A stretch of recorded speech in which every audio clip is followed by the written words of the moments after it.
Road ప్రమాదంలో 9 మంది మహిళా ఉపాధి హామీ శ్రామికులు గాయాలకు గురైన సంఘటనపై రాష్ట్ర ఉప ముఖ్యమంత్రి పవన్ కళ్యాణ్ డాక్టర్ బిఆర్ అంబేద్కర్ కోనసీమ జిల్లా కొత్తపేట మండలం అవిడి గ్రామం వద్ద ఆటో ట్రాక్టర్ ఢీకొన్న ప్రమాదంలో ప్రయాణిస్తున్న చప్పిడివారి పాలానికి చెందిన 9 మంది మహిళా ఉపాధి హామీ శ్రామికులు గాయాలకు గురైన సంఘటనపై రాష్ట్ర ఉప ముఖ్యమంత్రి పవన్ కళ్యాణ్ స్పందించారు.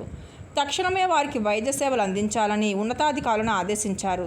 స్వల్ప గాయాలు అయిన 5గురిని చికిత్స చేసి కొత్తపేట హాస్పిటల్ నుండి డిశ్చార్జ్ చేశారు.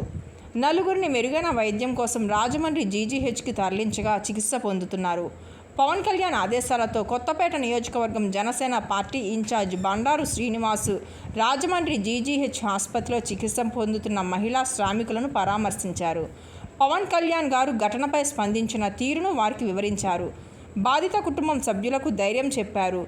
జీజీహెచ్ డాక్టర్స్తో మాట్లాడి వారి పరిస్థితిని తెలుసుకొని వారికి మెరుగైన వైద్యం అందించాలని వైద్యులకు సూచించారు.